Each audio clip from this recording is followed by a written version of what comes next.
قد خسر الذين قتلوا أولادهم سفها بغير علم وحرموا ما رزقهم الله افتراء على الله قد ضلوا وما كانوا مهتدين. یقینا هغه کسان تاوانیان شول چې خپل اولادونه یې قتل کړل چې دوی کم عقل وو او جاهلان وو او حرام یې کړل هغه څه چې الله تعالی دوی ته ورکړي وو په الله تعالی باندې د دروغو جوړولو دپاره.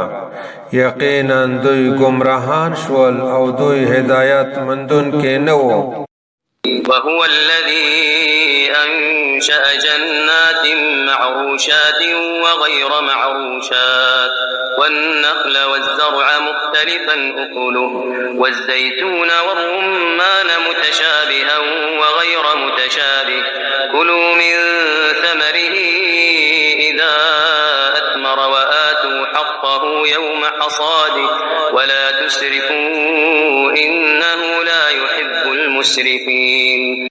او دا الله تعالی هغه ذات دی چې بوغونه یې پیدا کړي دي چې په څپرینې چتینې خېژول شوي دي او چې په څپرینې چتینې نه دي خېژول شوي او د کجرې ونې او فصل یې پیدا کړی دی چې د هغې میوې مختلفې وي او زیتون او انار یې پیدا کړي دي چې په خپله کې یو شان وي او غیر متشابه هم وي.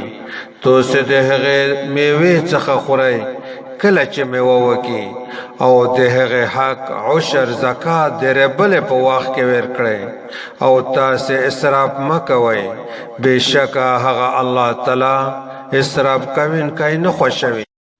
ومن الأنعام حمولة وفرشا كلوا مما رزقكم الله ولا تتبعوا خطوات الشيطان إنه لكم عدو مبين.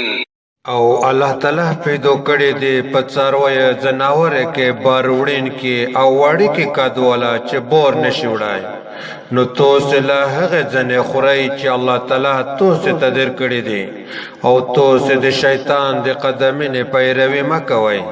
بېشکه هغه تاسو د پوره ښکاره دشمن دی.